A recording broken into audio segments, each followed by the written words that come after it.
Hey everybody, welcome back to the Driveway Engineer. Today I'm working on the Preppercycle again. I got it home last night. It was Halloween yesterday. So I didn't have much opportunity. It was dark. There were like kids roaming around. I couldn't really see, so I just went and got a battery charger and hooked it up to the battery.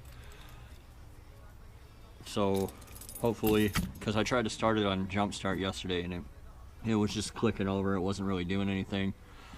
But my goal for today is to get it started, unload it, ride it back home. I got to get my brother-in-law's ramps back to him.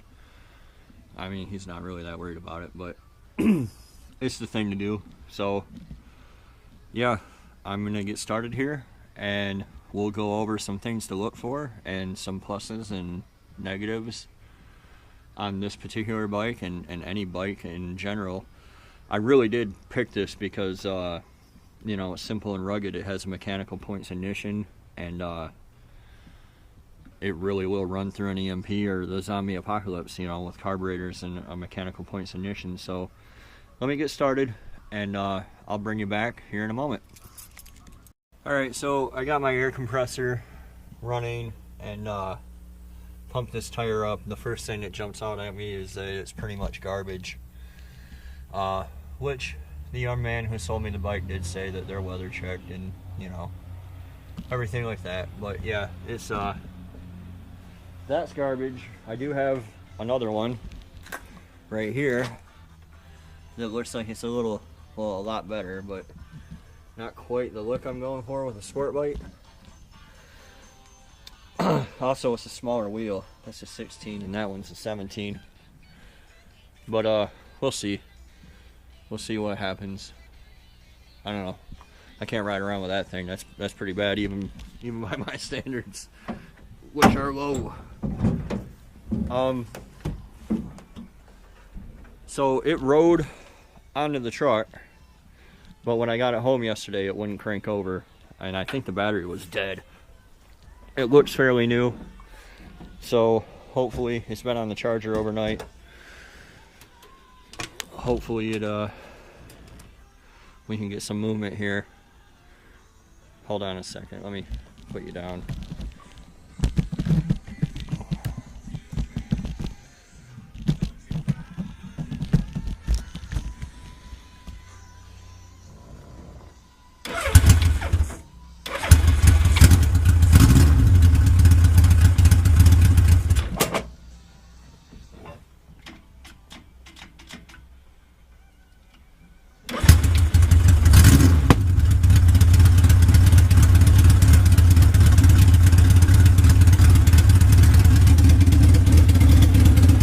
Yeah, it ran really well yesterday too, so I mean, I guess I'm a little surprised because it's pretty rough, but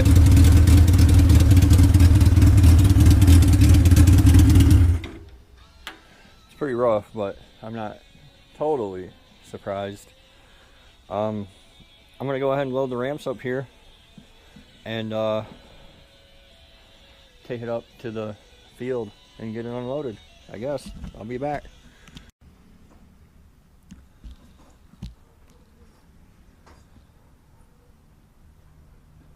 Okay, so I'm back. I rode it home.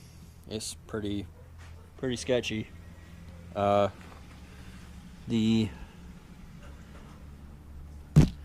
back brake completely isn't hooked up at all. I don't know if it's dragging. It kind of looks like it was. This rotor's pretty grooved. Haven't checked the oil in it. The front shocks didn't have any air in them, so it was all boing, boing, boing. And then I put a little air in them and it came right back out. So I'm gonna have to rebuild those over the winter. It's like November, so it's not like I'm gonna be riding this winter anyway. All this wiring, it's just a complete and utter mess. I'm assuming this is for the turn signals and crap like that. I don't know. I have to sort that out. I do know that this little light bulb doesn't light up, and neither does that one. although the tack works, so it's weird. This is probably a headlight plug. I do have a headlamp for it. I don't think I'm going to use it, but I have a headlamp for it. Let me see, those horns look horrid. That brake caliper works horrid, although the front brake does work. It seems like it's leaking something here. There's no air filters. I'll probably get some pods. I'll clean these carbs out. It runs really well. It doesn't seem like it needs the carbs cleaned out, but it runs really well. Back here, electrical. Electrical's always a nightmare on these older bikes. See, everything back here is rusty and just crappy. I'll probably pull this all apart and paint it. Unfortunately, I already put my power washer away for the winter, so just all these brackets, I'm gonna probably powder coat them in my oven. This shock, it's broken off of the other side, like completely gone.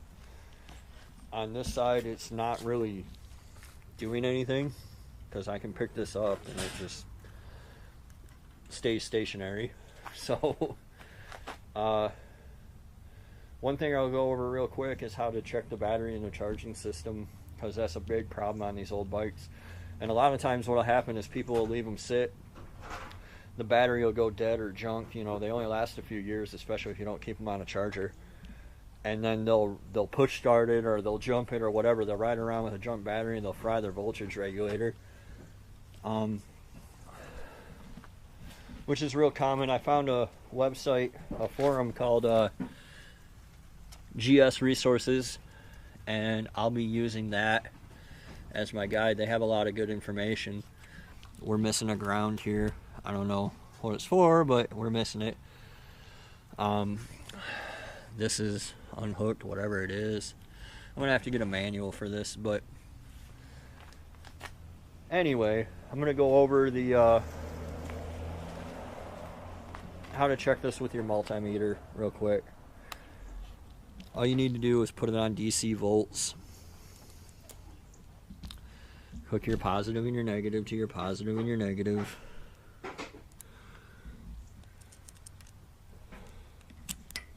Hold on.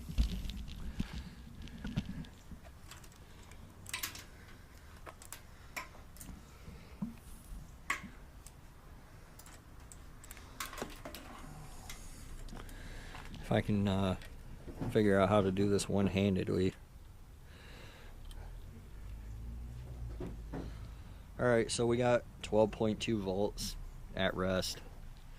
I can see right now that this lead wire is busted.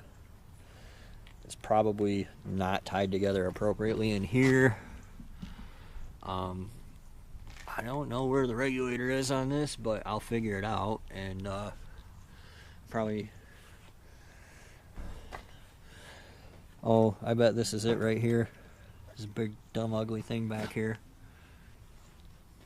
But yeah, so what you want to do is you check it at rest, see what you come up with. So I got 12 volts, 12.2, whatever, close enough. So we got 12.2, and then go ahead and start it up and see what it goes up to.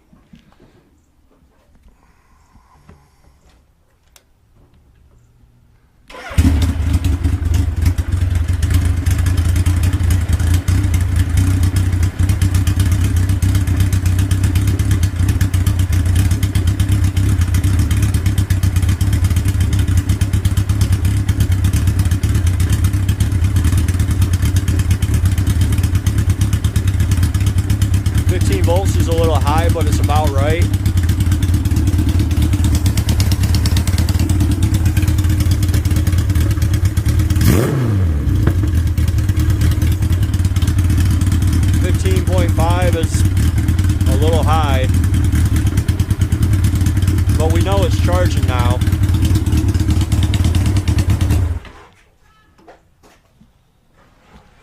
and then it drops back down. So, you know, it's at least charging, so you got that much. I think all I'm going to do with this is clean up the wiring, clean up all the rusty parts, and redo the shocks and the forks so I can ride it, put new tires on it. I don't know, I'll probably cut this stupid little whale tail deal off, but I can't really, a lot of people cut them pretty short, like up here. I can't really do that because I'm tall. I need to be able to sit back pretty far. I don't know, I might do something different with those pegs. We'll see. I do have some of the other parts for it. That muffler there is not for it. Doesn't fit it. I got the other forks over there. I don't know how good they're gonna be. Like I said, I'm gonna take that dash off. So just clean it up, make it look a little more presentable, and I'll go from there. So until next time, thank you for watching. This is JR with the Driveway Engineer, and we'll see you.